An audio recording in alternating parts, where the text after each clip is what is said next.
The fact that people want to hear your opinion is really satisfying. Whenever I'm going to talk to owners or investors or CEOs, they're just people at the end of the day, and they're paying you to provide them a service. They're paying you to provide an opinion. Yet, of course, I care about what people think of me. It used to be a bit debilitating, and now it's not. Look, if people want to work with me, they'll work with me. If they just don't like me, then there's not a lot I can do about it.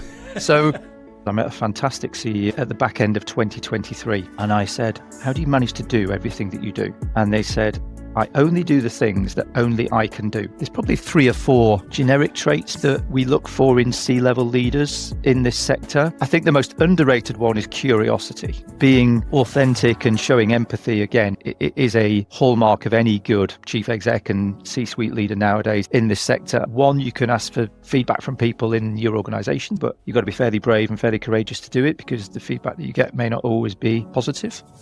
Welcome to the iGaming Leader Podcast, where we uncover the human side of some of the most inspirational leaders in our industry. I'm your host, Leo Judkins, and as an ex-iGaming director turned performance coach, I've worked with over 200 leaders from companies like Entain, 365, Flutter, and many more to help them build the habits to achieve sustainable high performance. In these episodes, we share exactly what it takes for you to achieve the same. So with that being said, let's dive in. Welcome to the iGaming Leader. Today, I'm interviewing Andrew Bulloss, who is a partner at Odgers Berndtson. I've been super excited to speak to you, Andrew, because like I said to you beforehand, I think you're the magician behind the curtain of so many boardrooms. That's quite an introduction, but thank you. Yeah, I love it. So hey, welcome to the podcast. No, thank you for having me. Delighted to be here. Let me kind of start with what actually moved you into heading up the gaming division and specializing in that specific area. Yep, no problem. So yeah, I joined Odgers 14 years ago. We employ 1,200 people globally. We've got 66 offices. We're a big old firm now.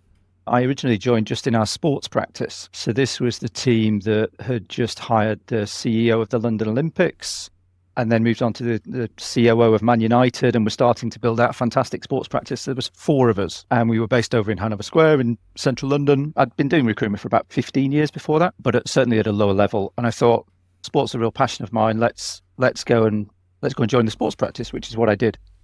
And it quickly became fairly evident that at the time I would have been in the shadow of the person running that practice, because he was Mr. Sport and he'd done all the big trophy assignments. And I thought, well, do I want to do that, or do I actually want to plough my own furrow, so to speak? So we did a couple of appointments actually back in the day for an operator. And then I spoke to the team here and said, look, I think there's a real opportunity here in iGaming and betting. This was 2011. So it was just as markets were regulating, innovation was starting to kick off in the sector. It was way before things were happening in the States. And I did some due diligence into it and went out and met a bunch of people in the sector. And within 6 months, it became fairly clear that I could carve a niche in betting and gaming. I'm not a punter. I very rarely gamble. I'm more of a video gamer, to be honest. So that's when I set up the betting and gaming practice back in 2011. And then we bolted on video games onto that. And then now we're an entertainment practice. We've got 24 people based in London. We did 90 assignments last year at senior level in 14 countries. So it's been an awesome journey, actually, the last 12, 14 years or so. I can imagine. Very super impressive. How did you find that initially, Andrew? When you kind of started specializing in this area, you thought, okay, this is maybe a niche that needs my help, that needs my serving. How did you feel about it initially? What were some big aha moments and surprises that you had as you dove into it? It's probably quite daunting, actually, coming into a brand new sector, particularly one that I didn't know too much about. But I kind of immersed myself in it as much as I could. I think the advice that I pass on to people here who are starting out on a journey in recruitment or executive search is try and meet as many people as possible. I think in the first year I met something like 400, 450 people.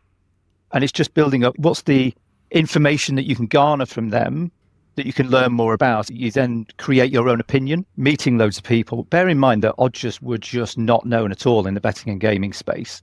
Recruitment had typically been done through boutique firms, through contingent approaches, and a big old search firm like ours hadn't really looked at this space before, so it was all quite new. I had to try and win people's trust, both candidates, clients who are ultimately the payers of our fees to help us do the work. So fast forward 12, 13 years, I'd like to think we've had an impact on the sector in some way, shape or form. And certainly it takes a significant chunk of my time and my life now working in this sector. And it's still a sector, I think, that is growing, and delighted that I can play my part in that growth in some way.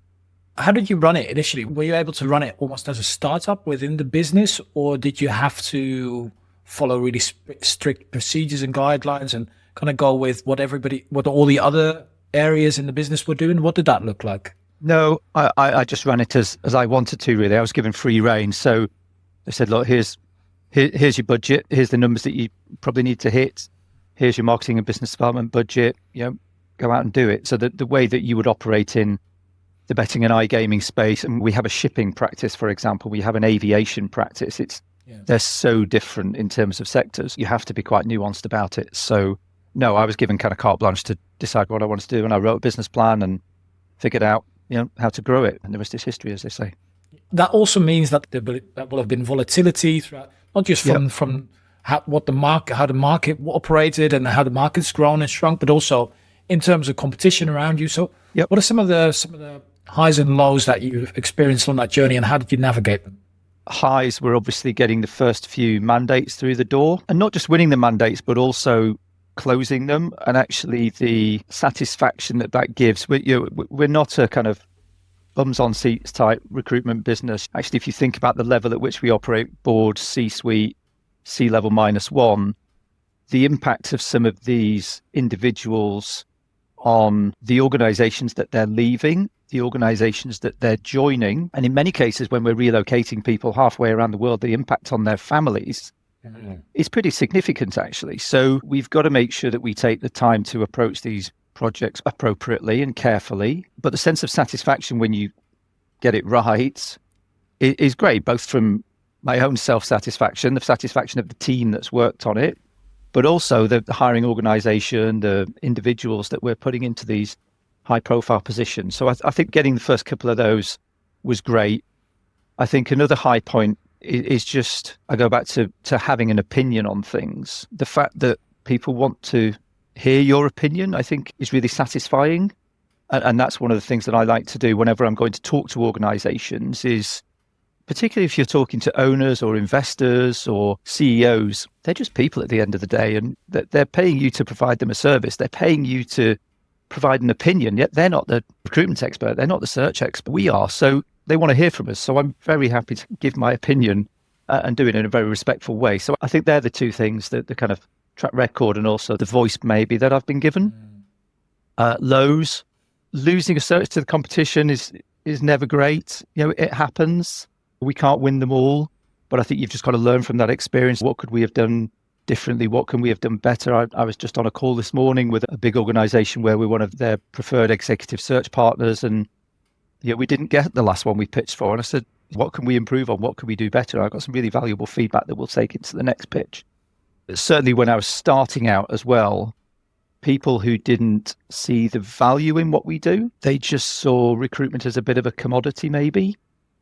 I think that's changed over time in this sector as the sector's grown and as these businesses have become much more mature and much more international. And there's definitely a greater demand for a different type of talent now than perhaps there was 10 years ago, I would argue. So it can be quite exhausting when you are investing time and effort in meeting people and nothing comes out of it. But thankfully I've been around long enough now that people know who I am, which is helpful. Which helps. Okay, yeah, it makes a lot of sense.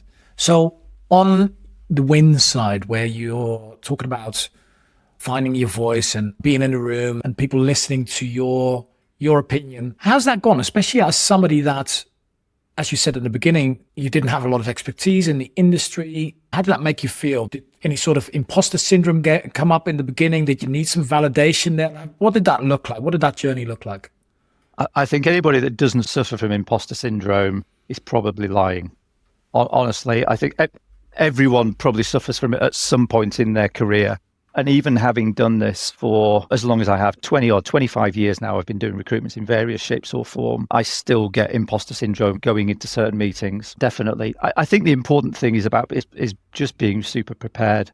If we're hiring for a CEO of an organization, we need to know almost as much about that organization and what makes them tick and the competitive landscape in which they operate and what are the challenges ahead for that business in the next 6, 12, 18 months? And what's the culture and what's the values? And what do they have in their current leadership team that needs to be augmented by a new CEO? And we've got to know all that information before we go into the pitch. And we've also got to know who are the likely candidates when we're going for that pitch. Who do we think would fit based on our experience? We've got to have some benchmarks. We've got to have some calibrations. We've got to be able to provide our judgment. We've got to be able to be super informed on that. So I think a lot of that comes through preparation. And, I've spent a long time in the sector now, but I've also got a brilliant team around me that help me with that preparation. And just the sheer amounts of data that you can get through various third-party sites like PitchBook and things is incredible. And that helps us to be well-informed and well-armed going into those. I think that's the first thing. The second thing as well, and maybe this comes a little bit with age. I turned 50 in October last year. I was having this conversation with someone in my team last week. Maybe it's about not caring as much about what people think. Of course, I care about what people think of me. It used to be a bit debilitating, and now it's not. Look, if people want to work with me, they'll work with me. If I can show that I'm a subject matter expert, and I can show that I can find them really great people that have a massive impact on their organizations, will hire us to find their next CEO or COO or whatever it is. If they just don't like me, then there's not a lot I can do about it. So I like to think I'm a pretty likable person and I can build up a reasonable amount of rapport with people, but some people just choose not to work with us and choose to work with other people. So it comes with age, I think. Yeah. It's almost quiet confidence as well, right? I love the fact that you're saying, if anybody's saying that they don't face imposter syndrome, for sure they are lying, because it's natural. It's a natural part of just wanting to achieve something and not quite knowing whether or not you're going to get that yet. And I think that's supernatural. The second thing I love about it is what you're saying about being confident in yourself. And a lot of that comes with just being authentic, right? And being Totally. you, being true to yourself. And very often when we try to please someone or we're trying to portray someone that we're not because we think that's going to close the deal or what, that's when a lot of issues start happening. So have you always felt like that, Andrew? Is that something, did you get burned by it and therefore readjust, or what did that look like? Just on the imposter syndrome bit, I think imposter syndrome shows you care a little bit as well. It shows these meetings have meaning to you. It shows that you care about the outcomes. If you're not nervous before going into a meeting, then I would argue you don't care as much as you should about it. I was never a particular confident teenager, I suppose. I think what bred the confidence in me was going away traveling. I spent nearly 2 years away from home, traveling around India, Southeast Asia, Australia, New Zealand. And that was awesome because you meet so many amazing people from different walks of life. And I think I came back to my kind of small town in Lancashire, which is where I grew up, a very different person, and realized that I had to move to London. So that's kind of what I did, really. But I think the confidence comes through experience. It comes from learning from managers, learning from leaders, learning from people that you meet in the day job. I meet some amazing CEOs. I meet some amazing investors. I meet some amazing board members. And just talking to them about their journey, I met a fantastic CEO at the back end of 2023. And I said, how do you manage to do everything that you do? You've got an incredible amount of things on your to-do list. You've got an enormous business here to run. How do you do it? And they said, I only do the things that only I can do. I immediately went back to my office and I wrote down all the things that I do in the day job and then ticked all the things that only I can do. And then last year, one, I was able to focus on what I'm good at. And two, I was also able to give a huge amount of responsibility to people in my team of things that I used to do that I felt only I could do, but actually give to other people. So it's little things like that, just little tidbits and things that you get from meetings that, for me, have kind of informed how I approach my job and approach kind of what I do day to day, really. What a great example, Andrew. And it also goes to show how one simple conversation can really create profound change in the way that you show up as a leader. And especially in your area, you must come into contact with so many pieces of thought leadership where, that you can apply to your role. So what are maybe some of the things that you've picked up over the years from the people that you've spoken to and applied to your leadership style? Maybe what's more relevant here is to talk about how the kind of traits of leaders that I see in people that we're hiring for other organizations. There's a couple of things here. One, if I may, am I allowed to recommend a couple of books? Absolutely. The kind of Starts With Why by Simon Sinek is excellent. Finding meaning in why do we do what we do? Why do we get out of bed in the morning? It's all very well talking about the how, why do we do this? And I think that was a bit of an eye-opener for me when I read it last year. And the other one, which I read quite a few years ago, but still refer to it on a fairly frequent basis, is a book called Secrets of CEOs. And it's a book that's based on interviews with 150 global chief execs across multiple industries. It's written by a guy called Steve Tappin. That's very good. And I've actually used that previously to think about some of the interview questions that I ask chief execs whenever we go through a process. So that's very good. I think leadership is, it's context specific. I think it depends on the context and the stage of the journey that a particular organization's on. So let's take a chief exec as an example. If this person's coming into a turnaround scenario, that's very different than if they're coming into a steady state business. If they're coming into a turnaround, they're going to need to be super decisive. They're going to need to act with pace. They're going to need to be able to, have experience of running a transformation. They're going to need to be courageous. They're going to need to get people behind a vision, really winning hearts and minds, which is very different. I mean, some of that aspects you could argue you could use in a steady state business, but actually those are the superpowers that particular individual needs in order to sort out and turn around that business. There's probably 3 or 4 generic traits that we look for in C-level leaders in this sector, which I would argue are things that I probably look for in myself as well when I'm doing the day job. I think the most underrated one is curiosity. And if I look back 4 or 5 years ago, that word never made it onto a C-level job spec or a candidate brief. And what we've seen over the course of the last couple of years certainly is that's making its way slowly and surely up the ladder to become a really important personality trait of leaders, not just in this sector, but in any sector. Why? I think if you're curious, you look both inside of sector and outside of sector for ideas. You are interested in other people's opinions. And if you're really curious, it also means that you listen to their answers. So there's a knock-on effect of actually making you a really good listener. You can be curious about technology. You can be curious about products. You can be curious about what happens in different sectors and how could that play into what we're doing in this particular industry. Curious about different business models. I think there's loads around that. So for me, that is a hugely underrated trait.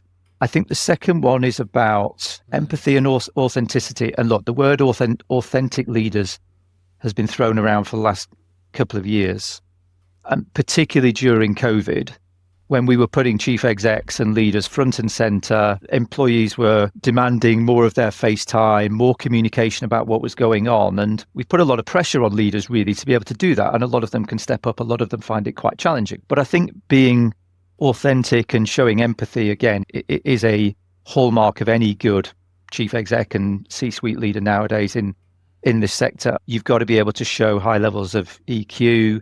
You've got to be able to show high levels of self-awareness. But it goes back to what you said earlier about being yourself. You've got to be yourself. That helps to breed trust, particularly in the people that work in the organization that you're leading. And then I think the other one is about collaboration and having that kind of collaborative mindset. What does that mean? That means if you're in a leadership role, building a culture that is collaborative, particularly when we're working in hybrid environments, that's important. A culture that collaborates to drive innovation. And I'm not a lone voice here in saying that there isn't a huge amount of innovation in the industry. I think there could be more. I definitely think some of it is around what cultures do we have in this industry, and could these cultures be more collaborative in order to drive that kind of innovation expertise? That collaborative approach breeds into bringing people from diverse backgrounds and diverse thinking together in order to get out of that echo chamber. So I think, look, for me, they're probably the 3 key ones that I think are generic traits at the moment that I would look for in every single person that I interview really for a C-suite role. One of the things that you mentioned there is that you see that there's a different type of talent required now than there was perhaps 10 years ago. Can you tell me a little bit more about why you think that's changed and why it matters so much? There's probably 3 reasons. The industry is much more competitive than it ever was. It's much more international than it ever was. So if you think about how businesses and organizations are winning, they're winning on the basis of, certainly if you look at it from an operator or even from a supplier perspective, they're winning on the basis of having scale in some respects. That's not the only reason they're winning, but they're winning on the basis of having scale. It's a highly competitive market. So I think for me, it's about impact on organizations and how you are creating value within organizations. if I go back 8, 9, 10 years ago, we need a really good product person to come in and lead our casino business. Okay, right, that's a fairly straightforward hire. There you go. We need a really good trading person to come in and run our trading team for our sportsbook. Okay, it was fairly black and white. I think now if you do that type of hire, yes, you are hiring for a certain amount of skills and experience, but then you're also thinking, okay, well, where does our business need to be in 2, 3 years?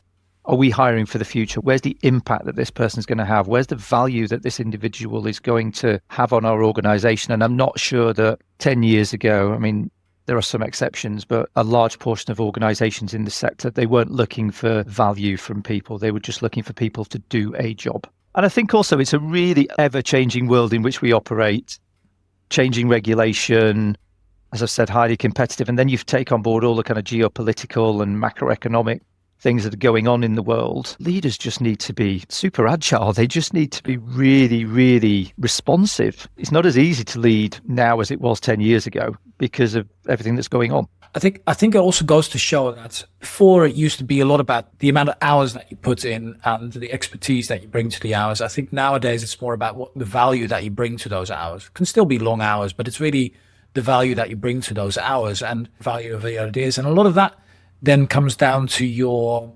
mental capacity, how energetic you feel, how adaptable you are, how you therefore lead an organization through change, through challenges. Like how have you seen leaders themselves change? How have you seen people change? And how have they done that? Some people find it really difficult to change. Others are super adaptable. So what are some of the things that you've seen work really well, and how has that perhaps impacted their future? So if I think about what I was looking for in a leader when I was doing interviews 10 years ago compared to what I'm looking for now, I'll go back to the point. I'm looking for people that have added value in organizations that they've worked for previously. Is that value around people? Is it value around revenue? Is it value around other KPIs? Where have they grown something? Where have they impacted? Where have they had their impact? Is there a progression to what they've done so far in their career? Can you see that logically? Can you see that they've been given more accountability? Can you see that they've been given more responsibility, more ownership? But I also think here there's a piece around self-awareness, and it's amazing how many, when you sit in a meeting and you in an interview and you ask what I think is a very, very simple question. You've got all this experience gained over the last 10 to 15 years. What do you want to do with all that? What do you want to do next? It's a pretty straightforward question, right? You would assume that everybody has an answer for that. Not everybody does. So I think for me, people that do have an answer to that, I mean, some people have a very long answer for that. So I think that level of self-awareness is really, really important. What are you really good at? What's your superpower? And how do you ensure that you play to those strengths to allow yourself to have impact? What's superpower? What are your areas of development and what are you doing to work on them? That's not to say you're kind of trying to balance your strengths and your weaknesses. You should always play to your strengths, but equally you should always be able to upgrade and upskill in the areas in which you're weak. And so for me, what's changed?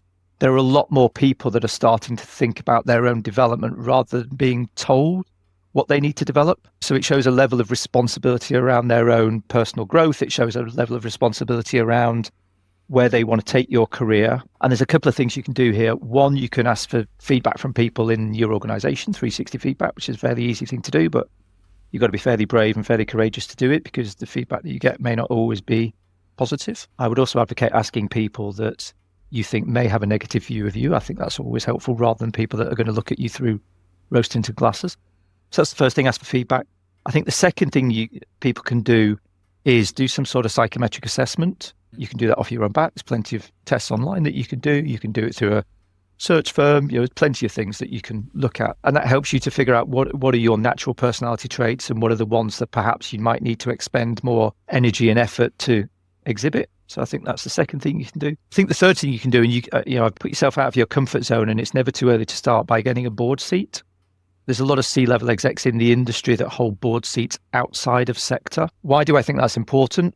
One, because being an exec versus being a non-executive director or a board advisor is a very different type of job. Exec, you're much more hands-on, you're much more driving the strategy, you're much more into the detail, into the weeds.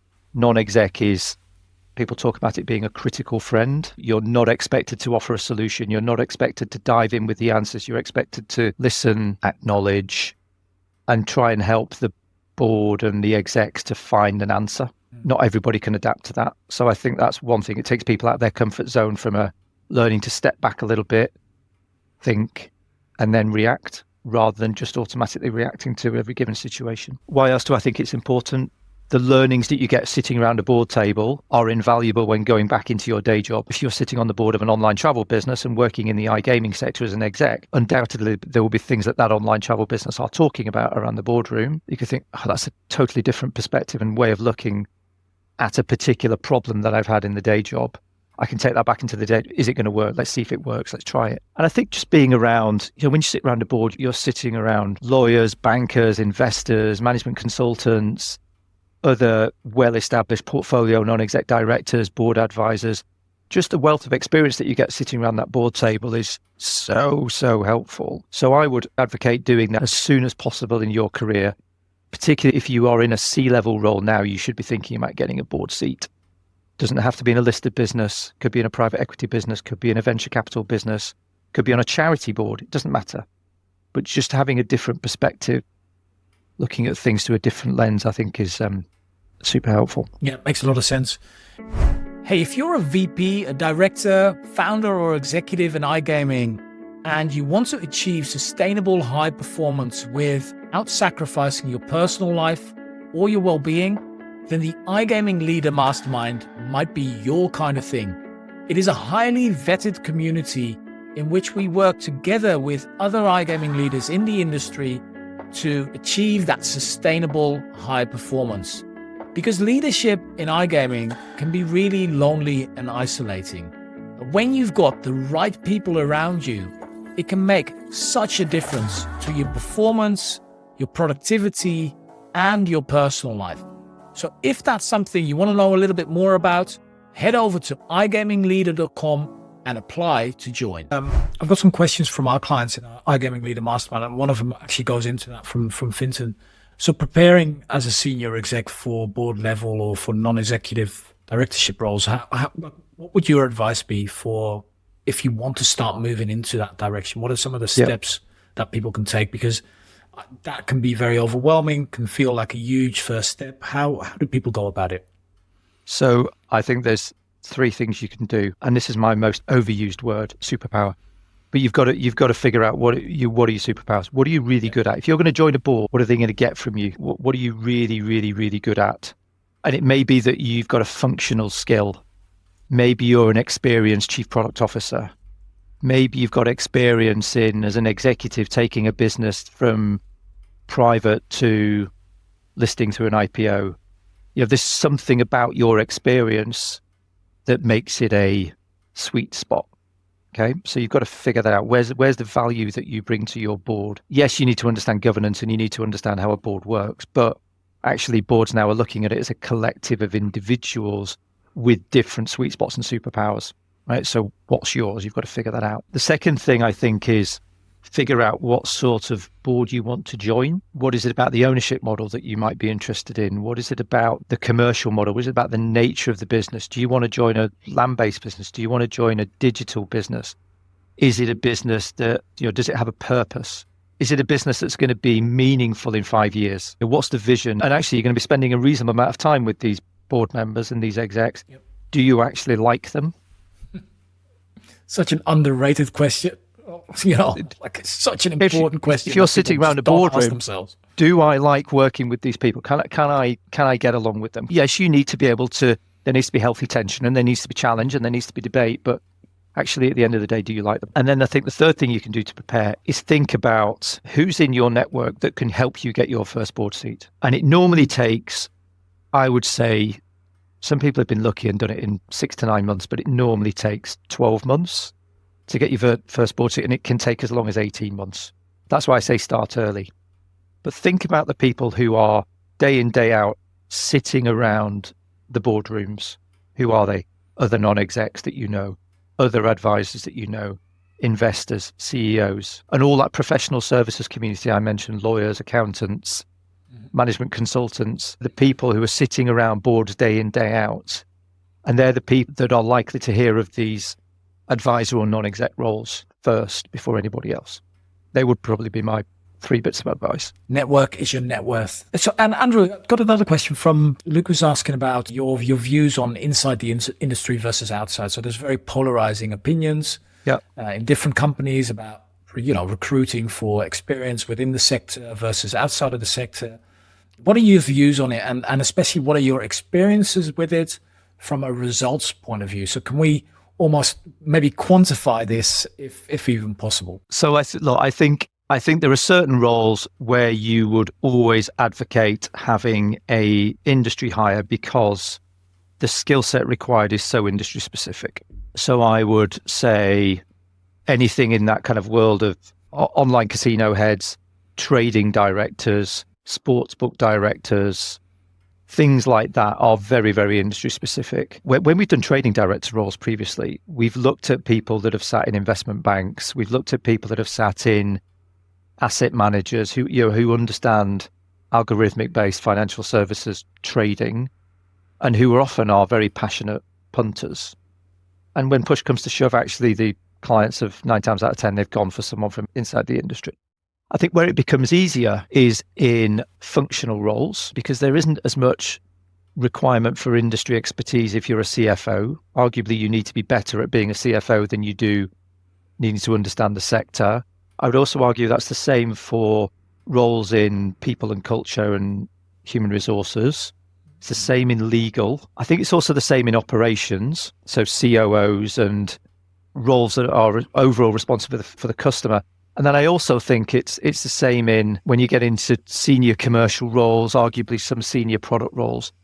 My experience of this is it depends on the mindset of the organization. What often happens is you set off on the start of the journey, talking with the organization and saying, okay, well, we're looking for a new CEO. The benefits of these individuals inside of sector are X, Y, Z.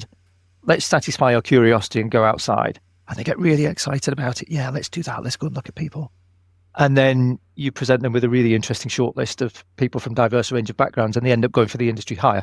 So we can only do so much in presenting the backgrounds of people from outside. And it is a risk hiring people from outside of sector, and that is a challenge.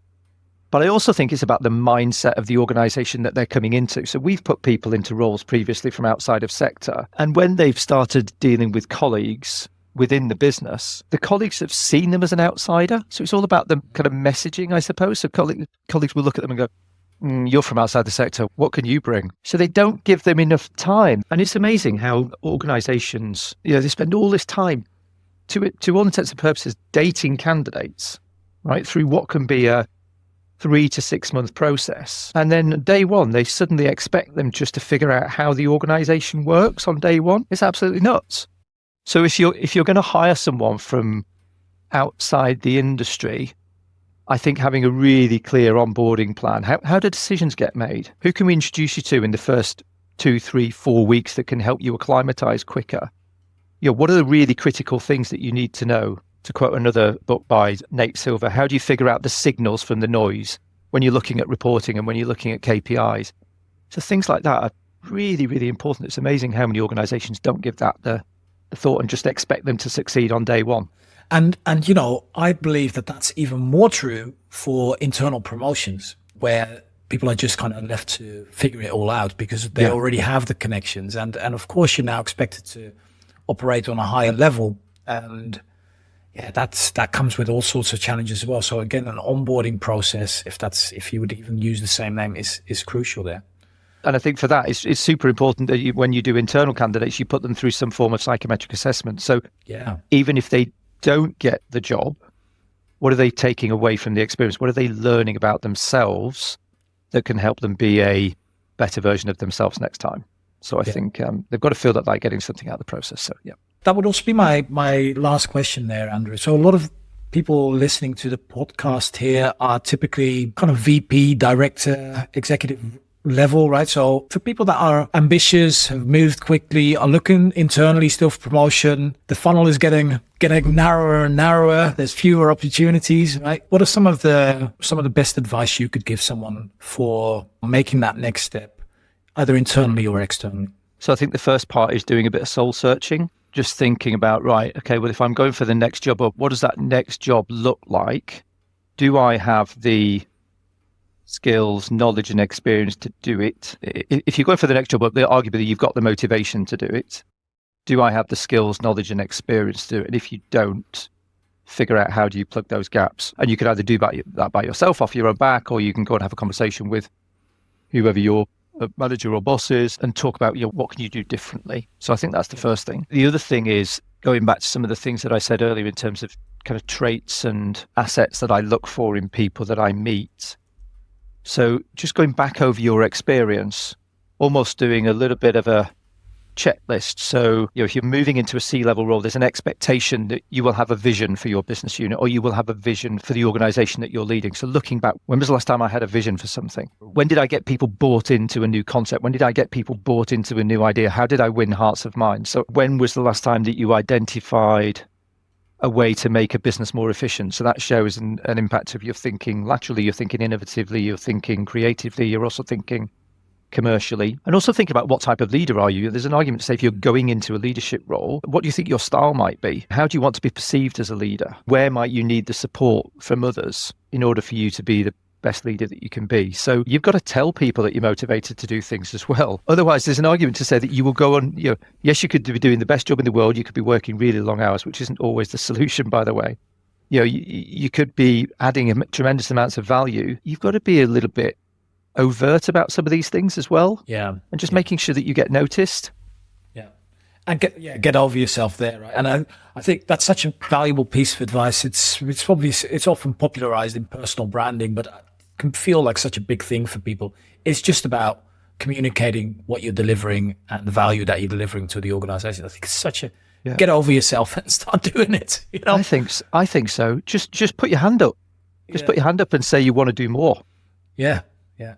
Closed mouths don't get fed. So it's that easy. All right, Andrew, thank you very much for this brilliant interview. It's been super valuable and no worries. Really insightful. Thank you very much. No, thank you for inviting me. Hopefully it's been helpful for all the people that are listening. Thank you for joining me on the iGaming Leader podcast. If you enjoyed today's episode, head over to igamingleader.com for more conversations and insights. Don't forget to subscribe to this podcast. I'm your host, Leo Judkins, and I hope to see you next week.